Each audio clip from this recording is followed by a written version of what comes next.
Hey all, welcome to another episode of the Toby Schuetgens podcast show. Today I've got something a little out of the ordinary for you. I decided to conduct an experiment and have an AI interview me about my music. It turned out to be a pretty interesting conversation and I hope you enjoy listening to it as much as I enjoyed recording it. Hey Toby, thanks for taking the time to chat with us. We're really excited to hear about your music. So, tell us a bit about yourself and how you got started in the country music scene. That's awesome. Thank you very much for having me here. I'm really excited because this is my first interview actually, and it's a pleasure to me sitting right here with you. Well, to answer your first question, I'm actually a musician as long as I can remember. And my parents forced me to take guitar lessons at the age of 6, but I wanted to learn drum though. Today I'm really thankful my parents made this possible back then, and at the age of 14 I was an intern on a quarter-horse breeding and training ranch. And I remember one November day headed out to the Colts pasture with my former boss, and on the way back we were sitting in that huge pickup truck and the heater was turned on and it was dark, cold and rainy when Garth Brooks' The Thunder Rolls came up on the radio. And I guess this was the first moment that made me want to do country music. That's a great story. It's clear that country music has always been a part of your life. So, what inspired you to start writing your own songs? It was also the time being 14, 15 years old when I started writing songs. It was a steering phase of my life. My parents got divorced and therefore I lost the opportunity to visit friends who were living far away, and also learned a lot about myself and finally left home. And due to being pretty introverted, writing songs has been kind of a valve for me to handle my emotions through this phase. Your music definitely has a raw and honest feel to it. It's clear that you pour a lot of yourself into your songwriting. What would you say are your biggest influences? As I mentioned, Garth Brooks has always been a big influence for me, and later artists like Jason Aldean and Gary Allan on the country music side. On the other hand, it was like Metallica I was listening to a lot of this time, and they were what I considered being the most impactful influences throughout the 90s and early 2000s. It's interesting to hear that you have such a diverse range of influences. How do you blend those different styles in your own music? That's a good question. Honestly, I don't know the answer. I'm just doing what feels right to me. There's no formula that I follow or something like that. When I'm writing or producing songs, I'm just following my gut feeling. And I chose the instruments from the way that I feel like in this particular moment.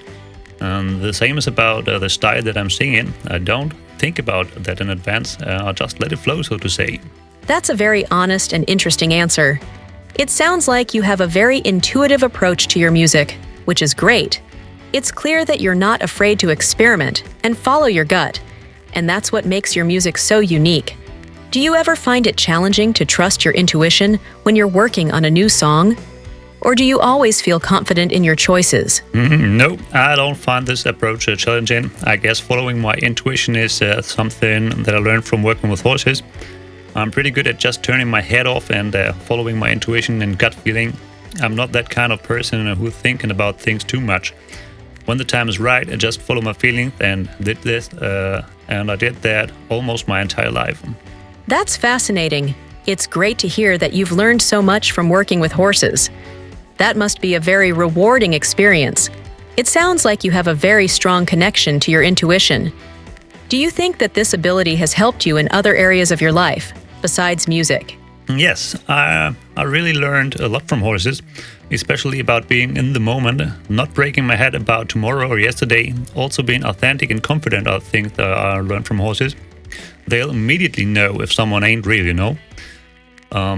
Almost every decision I make is to at least 80% a gut feeling, and no matter if it's about music, business, friends or family.